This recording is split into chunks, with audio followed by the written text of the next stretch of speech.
Dad's in his 80s now.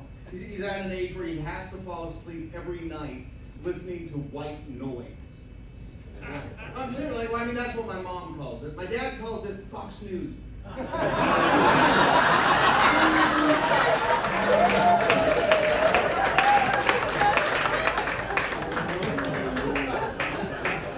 was a tester joke, and most of you didn't really get that. Some of you, I will tell my mom you don't find her very funny, but and by the way, for anyone who's worried that I'm going to get all political, don't worry, I'm not going to talk about politics, other than to say that we need to stop talking about politics. Can we agree on that? I'm generally concerned with like how much it's infected our lives. Everything from like what restaurants you go to, what sports teams you support, right? There's a time and place for politics, and if somebody doesn't agree with you, that's okay. We're still on the same side, okay? I say this from a place of love, too, because as you can probably tell from that previous joke, I grew up in a bipartisan home, right? Like my mother is very liberal, and my father is very conservative. But the two of them have been able to make their marriage work for almost 45 years just by not talking about politics, and I assume hate fucking. No,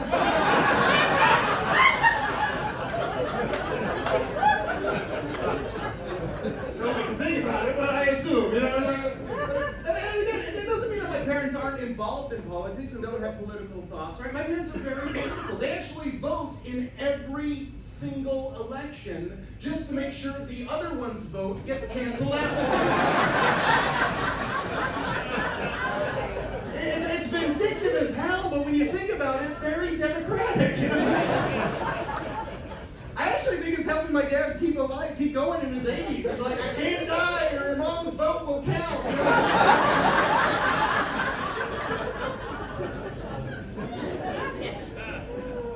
So don't worry, I'm not going to talk about politics, I'm not going to talk about policies or anything like that. That being said, I am going to talk about politicians because that is different. Do you understand?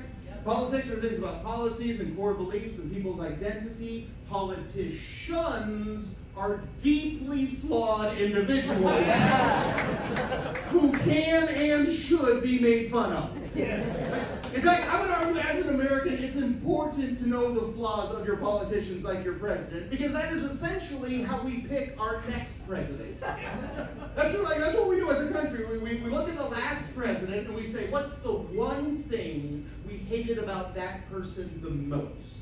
And then we elect somebody who is the most opposite of them in that one way. All right? We're just constantly overcorrecting. It goes for both sides of the aisles. It's not about their policies. It's about the person. Right? If you go back to the 90s, right? Think about Bill Clinton. On paper, a very successful president, right? He had a good approval rating, a good economy. He did, however, have one minor flaw. I don't know if any of you remember it. He was a little unfaithful to his wife, slept with women who worked underneath him. His nickname was Slick Willie because he was always trying to get his Willie slick. That's my point. And then but like as a country, we looked at that. We said, all right, well, that's annoying having a president who's kind of a sleazebag. Let's elect somebody who has good family values, which is how we got George W. Bush, right? Say what you want about George W. Bush. Trust me, as a comic, I've said plenty.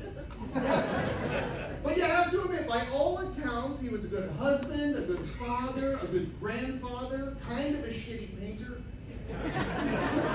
But overall, a good family man. He even wore a cowboy hat, you know?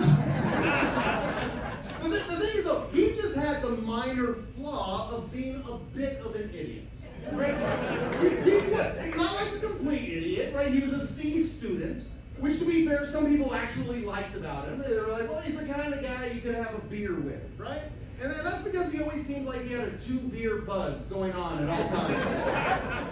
Like, he couldn't quite put 2 sentences together. He'd be like, fool me once, shame on you. Fool me twice. The fool me can't get fooled again. Direct quote, right?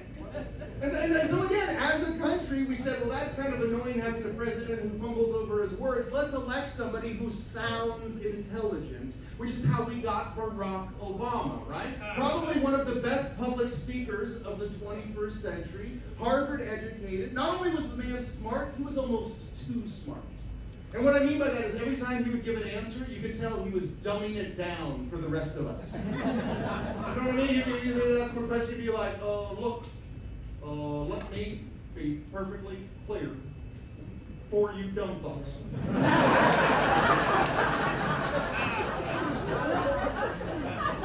And ultimately, that was like the biggest complaint about Obama, is that he was like so careful in what he was saying, he didn't always come across as genuine. Like the biggest complaint, people were like, oh, Obama, all he does is read off a teleprompter. I wish he would just tell us how he really feels.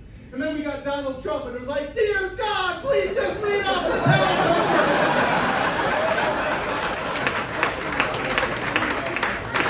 Stop telling us how you really feel. People are going to die. Just say what you want about Donald Trump. Love him or hate him. You have to admit, the man tells you what he is thinking. His brain has no filter. He will interrupt his own sentence with a random train of thought. It's very obvious because when he's reading from a teleprompter, he will count along with his hand. Have you ever noticed that? Like I'm pretty sure his teleprompter has a follow the bouncing ball. And he'll be giving a speech and be like, my fellow Americans. And by Americans, I mean those of you who voted for me. I never was always said, like, we've never had a president like Donald Trump, and that's just because you can't imagine him giving any other famous presidential speech from American history. Because there's no way he'd be able to get through it without going off on one of his random tangents, right? He'd be like the Gettysburg Address. He'd be like, 7 years ago. Well, I think we can say a bunch of years, right? We all know what I'm talking about. Anyways, our founding fathers, who, by the way, great guys. Great guys.